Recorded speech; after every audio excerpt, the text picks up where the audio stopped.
Welcome to the highly anticipated podcast. I'm your host, Josh Raphael. Today with me, I got University of Southern Mississippi product, University of West Florida product, Mr. 1000 reps himself, NFL draft prospect, Mr. Daquan Bailey-Brown. How you doing today, my boy? I'm doing good, brother. How you doing? Doing great. Look, I feel like we all see what you do on social media. You know, we see all the work that you put in, all the sacrifices that you make. But I feel like the audience doesn't really know Daquan for Daquan. So that's what we're going to do today. We're going to find out who Daquan really is and honestly let people know kind of the trials and tribulations that you face. So in our first interview, we kind of talked about high school a lot more. So, now we're going to kind of talk about the second half of your journey in your career. And that's college. So I really want to look back at, because, if you didn't know, me and Quan know each other, so I know a lot about him. I know his background, all that. But I really want to look into your junior college year when you had to leave college. I want to talk about that a little bit and kind of walk me through like everything that was going on and, where your headspace was and all that. Yeah, Jay. So basically, out of high school, I went to Marjorie Stoneman Douglas. Went to Dodge City Community College in Kansas, 2017. It was great over there. I went over there kind of big headed. I'll be honest. I thought because I had a really good senior year that I was going to go to JUCO and do my thing. But God humbled me. I was there with a lot of dogs, and that year, unfortunately, I ended up not playing, and also got kicked out of school due to my grades. So it was definitely a humbling experience. But God is always good. You know what I mean? He's always good. He's always brought me back into better and bigger situations. So, let's backtrack a little bit. Kind of talk about, you say you got kicked out of school and all that. Yeah. So during that time when you got kicked out, obviously you didn't have football. So kind of walk me through how you got through that and what got you back into football. Okay. So basically, like I said, I wasn't taking school serious, and that was, I should have been doing better. But anyways, I got kicked out of school. I went back home. I was training like crazy. I was still training because I still knew in my heart that I wanted to play football. I knew that was what I wanted to do with myself, and obviously influence the community in a different way. So I kept working out. I had a job. I was working at Red Ginger, making a little money, but I didn't want to just start working and everything like that. I really wanted to get back on the field. So I kept practicing. I kept doing my thing. And one day, bro, I was at the park. I was at Mullins. You know this story really, really well. I was just playing around, had one of my friends throw me the ball, and I did a backflip catch. And I'm like, wait, bro, we got to record this because this is crazy. Yeah. You know what I mean? So recorded it, man. And, man, ESPN, the desk ESPN hit me up like, hey, is this your video? I'm like, yes, sir. He's like, can we post it? I'm like, please. You know what I mean? I'm like, please post Of course. So yeah, man, I had millions of views on there, millions of likes, and it was a different experience. But that's how I know God's real, because God's brought me back to football. Like, I got kicked out of school, but then I got another opportunity. I made the best out of it. So getting that opportunity, I went back to Dodge City Community College in Kansas. The coaches took another shot on me, and then that year I became All-American kick returner, and it was really big for me because all the teams that are preparing against us are like, well, if you kick the ball to Daquan Bailey-Brown, we got to be ready. And I did my thing. I did what God wanted me to do. No, of course. So let me know, how did you feel when ESPN posted you and you woke up one day and you're like, oh man, my God. I called you. Yeah, I remember that. Yeah, I called you. One of the first people I called. I'm like, bro, they just posted ESPN. I remember we're like celebrating and just happy because it was everywhere, bro. I had people watching on TV, people recording me. It was literally like in the gym too. I remember some people were posting like, "Oh my boy." That's what I said. Yeah, bro, I remember. Yeah, but it was a really good experience, man, because I always felt like I can be on that type of platform. I've always been the underdog. Yeah. And even though that was the case, I feel like God's always had a plan for me, and the plan was definitely for me to get back on the field. So it was great. So obviously, you went through the trials and the tribulations, and you bounced back. You didn't give up, because that's really a testament, not only to your ability to not give up, but just your faith in God Himself. Because He really showed that you're meant to be there. You're meant to play football. Otherwise, you would have kept doing what you were doing, which wasn't anything wrong with working, but you had your dream and you had your passion. So let's go into that year, which was arguably one of your best years in college. You player of the year in your conference. You were kick return, everything. So Yeah. walk me through that and the mentality and kind of the approach you took going into that season, having another opportunity to showcase your talent. Well, first and foremost, I want to thank the Lord above for giving me the opportunity, to have my Yeah, name out there like that because, I was playing in arguably one of the best JUCO conferences in the Jayhawk, and people like Tank Dell can accommodate for me and tell you guys that that's real. He played in there. yeah, He's doing this thing at Houston. But yeah, man, it was definitely great, bro. I went through a really hard 3 months, spring ball. I was this 1,000 reps. This is where it come through. This is when it really was birthed. Like this is when it really came alive. So yeah, yeah, man, I was waking up at 5 a.m. I was doing my own workout there. I was waking up I had to get up I was up at 6, doing the football workouts, and then after that, I had to go to school, and then I had to do more workouts after. So I'm doing 5 a.m., 6 a.m., 8 a.m., and then go to class, and then make sure I have to eat too in the midst of everything because I'm not eating. I'm not yeah. gonna get bigger or stronger. So then I had to do all that. But yeah, man, it was definitely a grind, bro. Like, but it paid off. A hard 3 months. I got my first offer from the University of South Florida, and Yeah. you remember that phone call too, bro. How'd you feel when you got that first off? Like knowing, because the thing is, I feel like a lot of people don't really like know. Obviously, you had Division I offers out of high school. It's just obviously, Yeah. it was just the classroom aspect of it. But Mm-hmm. to be able to get an offer, like again, now this time, you were gonna have the opportunity to go Division I. Like, how did you feel when you got that phone call? That God's real.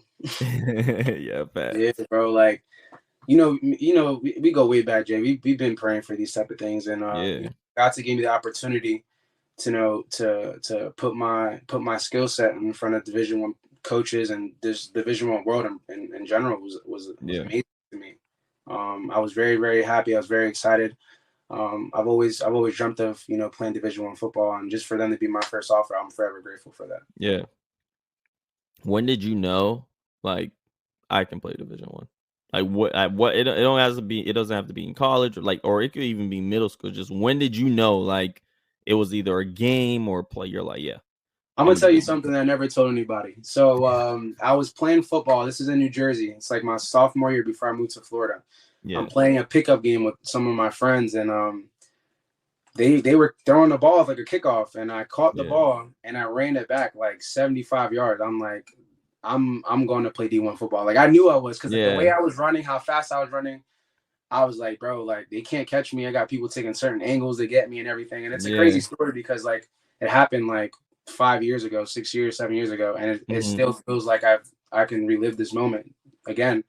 But definitely, bro, I guess that was the time when, and I started watching all my favorite players: Tavon Austin, D'Anthony Thomas, Antonio Brown. I was kind of getting to all those type of guys. So, and also, if you ever do ask, I feel like I'm a mixture of all three of those players. Just Yeah. my three players that I think I play like. But yeah, man, it was about 6 years, 7 years ago when I figured out that I know I could play D1. Yeah, I'm pretty sure that was just a surreal moment to just in Yeah, that bro. moment after you did it, like, yeah, like I'm meant for this. You know what Yeah, I mean? definitely, bro. So, all right, now we kind of get past, you're a Jayhawk player of the year, et cetera, et cetera. So Mm-hmm. now we're going to the process of, okay, we're about to go to the next level. So walk me through that process in terms of the offers you got and kind of Mm-hmm. your thought process in making the right selection. Right. All right. So as we just talked about, South Florida was my first offer. I actually committed within the 3 day span. I Yeah. really, Hey, like, sorry to cut you off. Y'all, yeah, y'all don't know. Y'all don't even know. Like this, like me and him talked every day, right? About yeah. everything. I found out this man committed on social media. He didn't even. I found out he committed on it, social it was a media. surprise, bro. It was a surprise. No, this man went on a visit there, and all of a sudden I see I'm 1,000%. I said, what? But Yeah. nah, keep going, man. So yeah, man. I was 1,000% committed to them. I was really, really Yeah. excited for the opportunity. I was going to be coached by Coach Strong, and a couple other guys, A but great coach. yeah, great guy, great guy. Yeah. The man of the Lord too. So definitely Yeah. that's one big reason why I wanted to go there. But things happen. You got to just maneuver, and he ended up getting a different job at a different school. So he left, and I decommitted. The process of the commitment, it was really difficult, to be honest, because I didn't know where I wanted to go. I wanted to make sure I Yeah. play right away. I wanted to make sure, you know, I can help my teammates and I could just be an outlet for other people as well as my teammates. So basically, like moving forward, I eventually ended up committing to the University of Southern Mississippi, which I was very proud and happy about. I had a lot of people obviously proud of me and everything like that. But what I really liked about Southern Miss was just the culture that they had. You know, they've always been the underdog as well as me. So, you know, I took that like I liked that. You know, it was something I really liked. Yeah. So Coach Hop, you know, he came and see me 3 or 4 days after he offered me. He was like, "What are we doing?" I'm like, "Man, let's ride." So Facts. I went over there. I committed, and I was really, really happy. You remember that talk too, man? It was awesome. I told you about the visit. Southern Miss definitely they took care of me for the time being, you know. So it was good. So talk to me a little more about Southern Miss.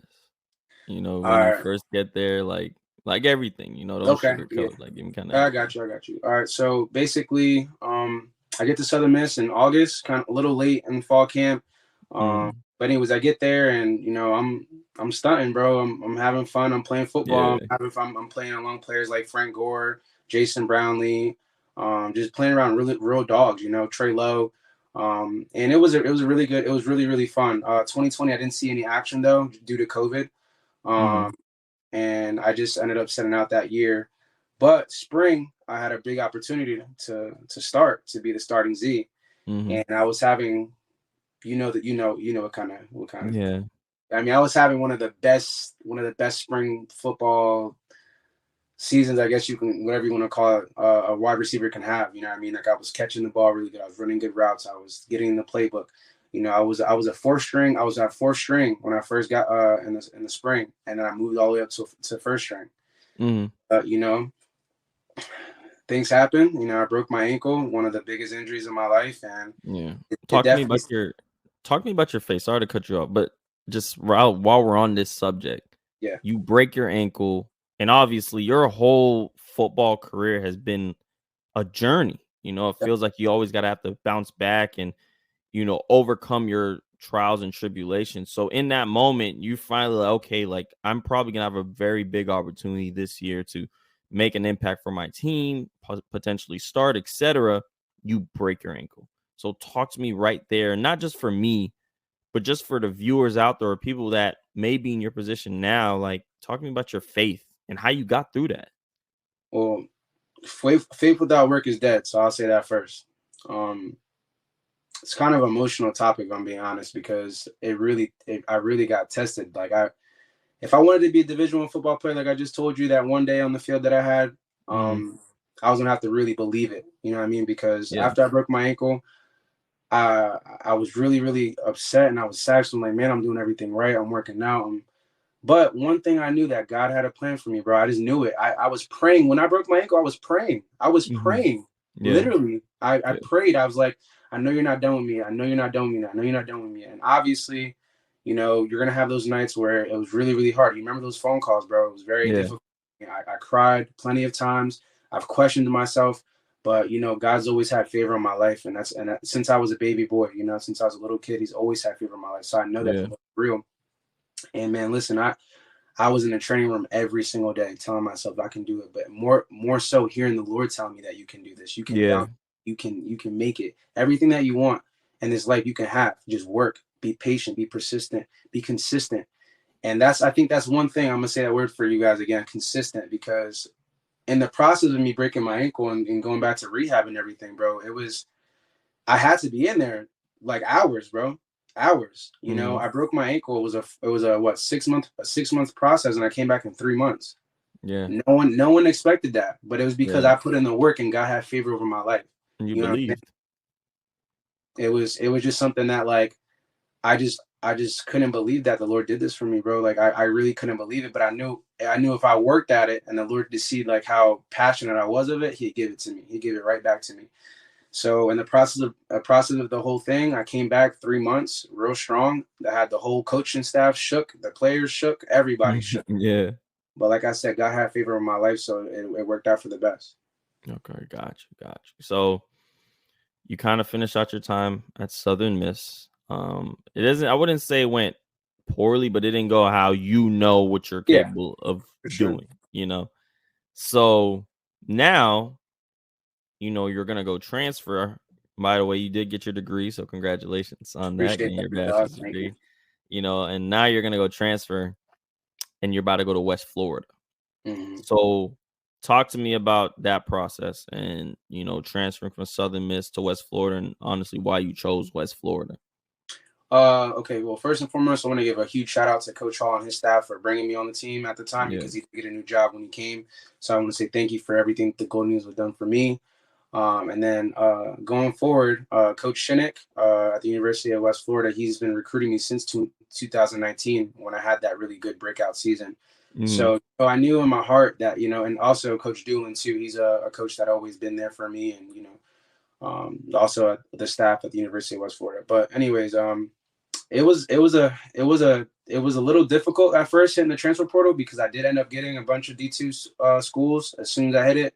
I got roughly, I want to say 10 or 15 schools, but I knew that Yeah. West Florida was somewhere I wanted to be.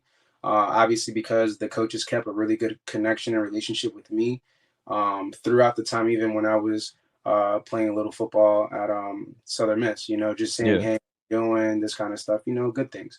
Yeah. So it was definitely really, really nice. And I went there and it was difficult, it was Yeah. crazy. It's fighting some more adversity here. Yeah. Um, So you sorry, get go ahead. you get there, right? Like you get to West Florida. Mm-hmm. And like you said, it was trials and tribulations again. I mean, that's just the story of your life, but you always tend to bounce back. But this is an adversity that you never faced before in terms of Nah, you had to switch your position. yeah, So man. talk to me about that. Like you were played wide receiver. Obviously, in high school you probably play both sides, but that's high school. But like, you were a receiver. That's what you knew. And you had to make the transition to be a cornerback. So talk to me about that. Well, it was definitely something that I didn't want to do, but I had to do it. Mm-hmm. You know what I mean? So like I feel like there's a different, like, when people say, I gotta tell you, I'm gonna tell you what you need to hear, not what you want to hear. So it's something Yeah. I needed to do. Yeah. So basically, the transition, I'm gonna be honest with you, it wasn't crazy hard. I think the only thing that was hard about was learning the playbook on the defensive side of the ball. But man, I'll be honest with you, I had a lot of fun. Granted, it didn't work out playing receiver there. I wasn't seeing too much playing time. Upsetting, but humbling at the same time. I learned a lot about myself Yeah. and about other people. But playing DB, man, was definitely fun, man. I became a different player, if I'm being honest, too. Yeah.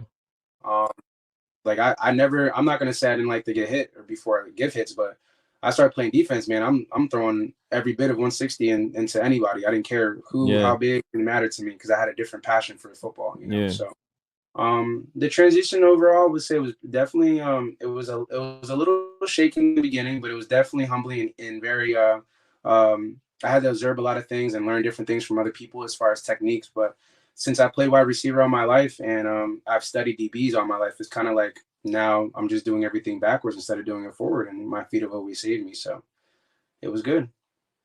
No, for sure. Do you think your transition to cornerback kind of helps your case in terms of like from NFL agents or NFL prospects, and not prospects, but coaches? Because in a Yeah. sense, like think about it, you play both sides. Mm-hmm. So I mean, how DB thinks now, especially because you were a DB.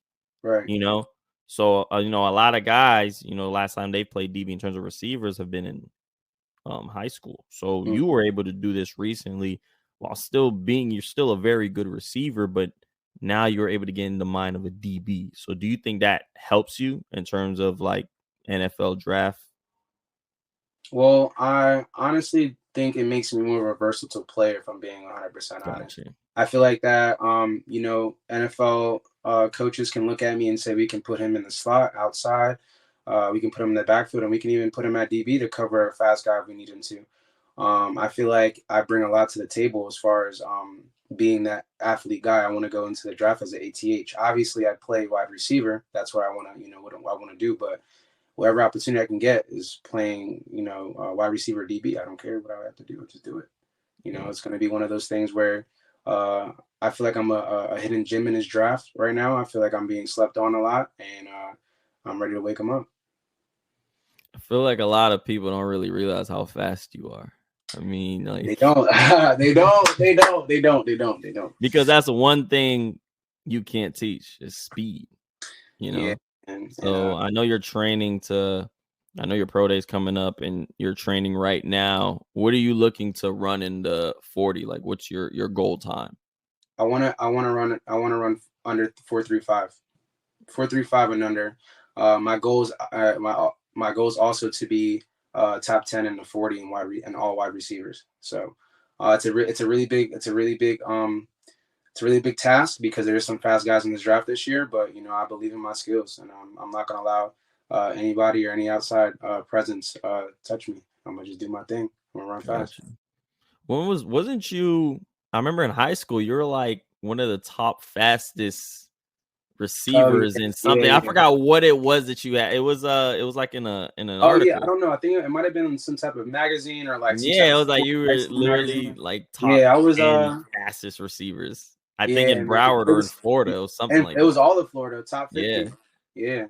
Definitely cool. It was guys like Anthony Shorts in there, those and he's Shorts. Yeah, was moving. Yeah, he's sliding. But yeah, man, that's also another accomplishment too that and I'm from New Jersey, man. Like I just moved out there, and off of one season I got ranked, and it was awesome. Something different. Because there's definitely something different in that water in Florida, bro. Definitely. Do you feel like being able to play in Florida helped you because of just the talent and all the competition that you've played? Yeah, definitely. Because I'm not gonna knock New Jersey sports at all. I feel like they have good sports here. Football is great, Yeah. But in South Florida, man, you got the best of the best, especially at wide receiver. And there's a lot of things I can learn from other guys and just trainers and etc. But I think a big part of why I got a lot better is that dang weather. It's so nice there all the time. What I mean? I can go train I can train at 7 in the morning. I can train at 12. I can train at 6. It's still going to be nice. It's not going to be anything where I have to maneuver. Like I'm in New Jersey. I have to use a indoor facility because it's too cold here. Yeah. So I mean, it's definitely something that I liked. I love Florida. That's my home. Yeah. So talk to me a little bit about your draft process right now. Right now, West Florida. Say that one more time. Wait, actually, let's backtrack because I want to save the draft process a little bit. Let's back because we were talking about West Florida and how your transition. So, I mean, you guys made low-key a run. It was fun. So talk to me about that, making that run and, being one of the best teams in Division II. How was that? Well, West Florida has a nice history, a great history, I should say, winning on the road and just playing in the playoffs, et cetera. They started their program, I want to say, 2018 or 2017, one of the two. They didn't have a big football team to begin with, but with Coach Shinnick, Shinnick is a really, really good coach. He recruited really good players, and we played really well. But as far as the playoffs go, man, we went 12-2 this year. It was a really good year. I've never won 12 games in my life. I've never even won 12 games in 2 years. Yeah, so it's definitely something. It's definitely it was amazing. I love that I won. Granted, I was going through my own things, battling different things as far as like switching my position and stuff like that. There's still beauty in the struggle, man. I was winning and I never won. We won the conference championship and I got a ring. So I mean, I think it was great. We went to the third round of the playoffs. We lost to Ferris State. It was a tough game. But in the process of the whole thing, I think I just learned about myself. I learned about my players, my teammates, and I just learned what it feels like to win. And I want to keep winning. So, but obviously, you got to lose to win. So I want to say that you got to lose to win. I feel like that's something too that people don't understand. Yeah. Sometimes you got to lose to win. So yeah. No, in fact, do you have like a favorite play from this year that you did? I have a few. Because I mean, obviously, I'm a kick returner, so I love doing that. But anyways, against Ferris State, we were losing. I was trying to get a spark, trying to make something happen. I had like a 60-yard return. I caught the ball and running, and I hit a spin move on some dude. I didn't even know I was going to do it. It was like an instinct, but it was so beautiful. It was amazing. I hit the spin move, and then the kicker's literally within hands touching me. I outran him. I'm like, yeah, I'm fast, man. Like I knew right there. And watching it, the commentators like, yeah, he's fast. Like, you know what I mean? And just hearing like people that watch sports and see that to compliment me in such ways definitely makes me feel that I can still, you know, make a run and go play and do it big. No, for sure. Okay, so we're done at West Florida now. You know, we got through college. You're in your, draft process. You're working out and you're working to get ready for, honestly, the NFL draft, and hopefully have your name called in one of those 3 days. Mm-hmm. So kind of talk to me about your draft process right now. How's it been going? How's training going, etc.? Everything's going really well. I feel like training's been really well. Just putting on more weight, trying to make sure I'm maintaining. Doing a lot of speed workouts, running routes and stuff like that. But I'll say this, like I've been trying to tell everyone too, praying through this whole process. Because at the end of the day, not everyone makes it, and I'll just be honest with you. I understand that. But I know that I believe in my skills and my abilities, and I feel like I've been putting in a lot of work, and I feel like God's gonna have favor on me again. Like I Yeah. said, you said earlier, I feel like I've always gone through things when things are about to begin for other people. But I always stayed in my lane. I never looked upon people in envy or wanted to be someone else. I love my life. I Mm-hmm. love where I'm at in my life right now. I love where I'm at in the NFL process as far as my training goes. I'm really excited for my pro day, which is March 20th, and I'm gonna prove to these NFL coaches why they should pick me. Because like I said to you, I'm a hidden gem in the draft right now. I feel like maybe people don't know, maybe coaches don't know me as much, but I know I'm gonna wake them up March 20th. So what is the biggest thing that you want to showcase to these coaches, if you had to pick one about your skill set? Definitely my speed. I mean, look, I mean it's there. You can see it, but obviously, and you know this as well. Football speed in an actual game, and then running a 40 is definitely a lot different. So like, Yeah. I think that's one thing that they do want to see if I'm gonna run 4.3 or if I'm gonna run 4.4. But I'm definitely gonna run 4.3. So we'll see what happens Yeah. with that. But it's gonna be good. I'm really excited for the draft. I know that God has favor on me. I know I'll be okay. One thing though that I want to ask you is, what advice would you give a younger athlete that's probably going through a lot of trials and tribulations, and maybe have a position change that they have to do, or just anything else they may be going through? Given everything that you went through, what advice would you give to a young athlete? Yeah, for sure. I would definitely say that putting God first is one of the first things that I always do, that I've always done through this whole journey. Like I said, it's always been rough for me, and we talked about that. But I feel like just working hard and never giving up on your dreams. I feel like when people have a certain dream and they don't accomplish it, or they feel like they're not getting anywhere close, they just give up. But with faith there's power, and with prayer there's power. So definitely, like, if you want something, you got to pray for it. Obviously faith without work is dead, but one thing I live by, and Floyd Mayweather is one of my favorite athletes, and one thing that he said in a video was a motivational quote. He said, to be the best you have to work overtime. To be the best you have to work overtime. And I think that's one thing I've always done. I think a lot of people can say that I do that. I mean, I work really hard for everything I have. I work very hard to get to where I'm at, and I feel like if you really want something, if you really want to be somebody, or you want to do something with your life, uh, as far as football or jobs, anything, businesses, um, just work for it, work for what you want, work for what you want to have, and build something, not just for yourself, but for your family and for the community. No, facts. But yeah, that'll be about it, man. I mean, just you telling us your journey, and your story is just inspiring. And it's not even just because, like I said before, because I've known you a long time. It's just a true testament that hard work will get you places. So if you're a young athlete watching this video now, just keep working, keep going. Like Quan said before, that I told him, if it's for you, it's for you. Definitely. What God already wrote, it's written. Right. You can just work hard, and then you'll live with the results. But, Quan, I do appreciate you coming on. I know you got a busy schedule, and it's always a pleasure to have you. Everybody, if you tuned in, be sure to follow Quan and his journey, because I'm going to be doing it. So, thank you again. I hope this will give you guys a little more insight just on his journey, and obviously as his process goes, as his NFL draft process continues, we'll keep up to date, and who knows, we may have another part 3 interview on the way. But Quan, thank you for coming on, my man. Appreciate you, man. Shout out to highly anticipated family.